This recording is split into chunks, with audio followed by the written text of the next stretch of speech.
Howdy everybody, I'm Sam Feifel. I'm the editor of SPARPointGroup.com. Thank you for coming today. This week's video blog, I've got nothing but SPAR Europe on the brain. I was in The Hague for 3 days. I saw more laser scanning and 3D data capture than you can shake a stick at. And I tried to encapsulate it all down for this week's video blog into 5 things that I learned at SPAR Europe. So see if you can follow me. I'm going to start with number 1, work my way up to 5. So number 1 is that this might be the end of the era of the total station. One of the stories that was going around, more rumor than anything else, and I wouldn't want to peg it to any specific manufacturer, but there aren't that many. One story going around is that a current manufacturer is doing about 80% in total station sales, 20% in laser scanner sales. They think in about 2 years it's going to be upside down and it's going to be as much as 60% laser scanner, 40% total station. At some level, that price comes down and all of a sudden the laser scanner, about the same cost as a total station, does a whole lot more if it can get that same level of accuracy, and you don't need the total station to sort of judge the accuracy by, then all of a sudden, why not just buy a laser scanner? Is that happening? Might very well be happening. That's one of the things I learned at SPAR Europe. Number 2, this industry, laser scan and 3D data capture, is definitely not just for surveyors anymore. Yes, it got started in surveying, plant and process. Yes, it got started in transportation and civil, that sort of thing. But the gamers are here, the forensic guys are here, the historical preservation guys are here. This is technology that's being used just about everywhere now, and it might be more important to ask the question, what industries can 3D data not help?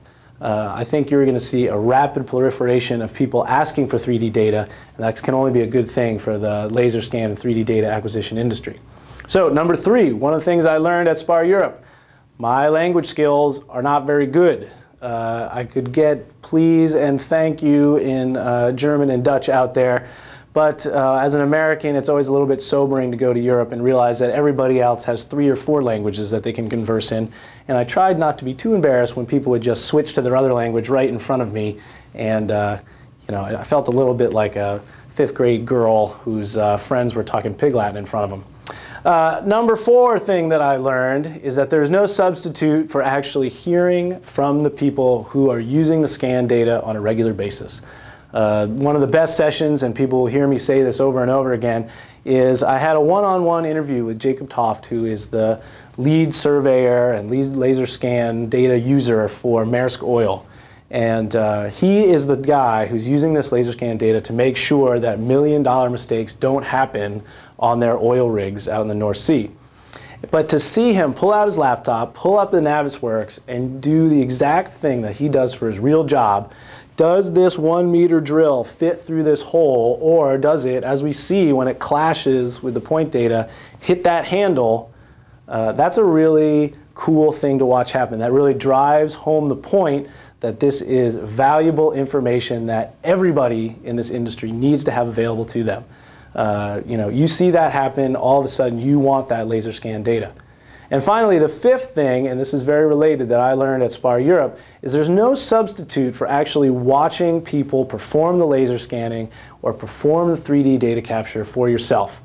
When I was watching them capture the data of, say, this Jeep Wagoneer that you'll see right here, it really drove home the point that there's a number of different ways to do this. I think people think that they just walk out, set up their laser scanner, hit a button, and see what happens.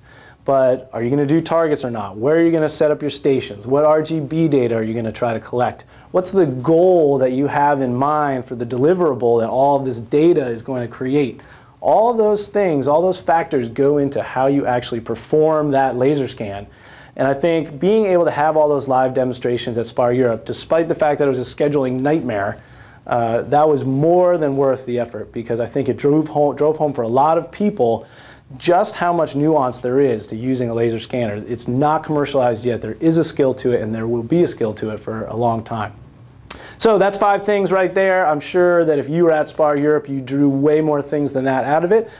You can check out our full coverage of the event at SPARPointGroup.com.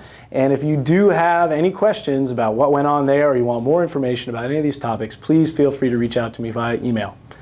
I'm Sam Feifel. I'm the editor of SPARGroup.com, and I thank you for being here today. I'll see you next time.